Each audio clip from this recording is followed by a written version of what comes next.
In this video, I'm going to list the steps that you can take after you receive a visa refusal. I hope you don't, but lately the amount of refusals have gone up given the government wants to control the amount of temporary residents that get into the country. So when you see a refusal letter, it's most likely a template wherein you cannot extract much detail on why was the visa refused. Of course, some of the reasons may be obvious or direct. For instance, if the officer feels that you have insufficient funds, this may be a straightforward reason to understand.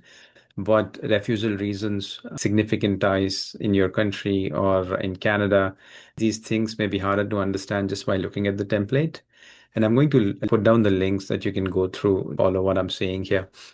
The first step is to file for an access to information request under Privacy Act. The person has to be in Canada. So if you are in Canada, then you can file it yourself, or if you're not, then you can give authority to someone to file on your behalf. It will cost you $5. And it is easy to apply. I can link in any tutorial that I can find that you can follow through to apply for it. It usually takes around 4 to 6 weeks or even more, or sometimes lesser, depending on how busy IRCC is at a given instance. So you file for this request, wait for the notes to come. And when you look at these notes, this is where you can go through the officer's justification. Lately, if it's an automated refusal, then it may be hard for you to find relevant information from this document. But in most cases, you should be able to see the reasons why the officer documented for the visa refusal.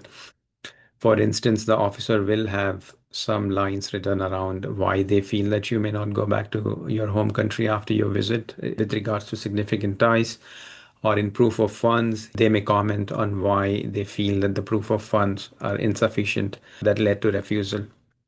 So after you read through officer's notes, in your reapplication, you need to explain or alleviate some of the concerns.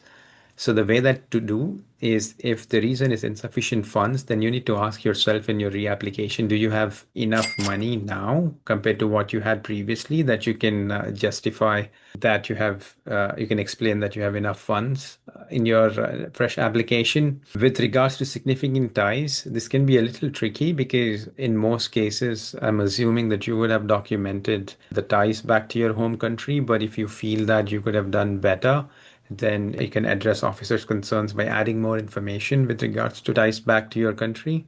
So these are the three steps that I would suggest. Again, this is very generic advice, may or may not apply to you because there's something called a reconsideration request as well.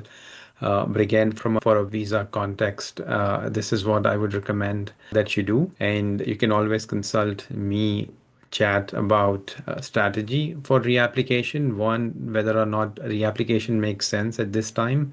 If it does, then what should be the strategy? And I'm happy to help.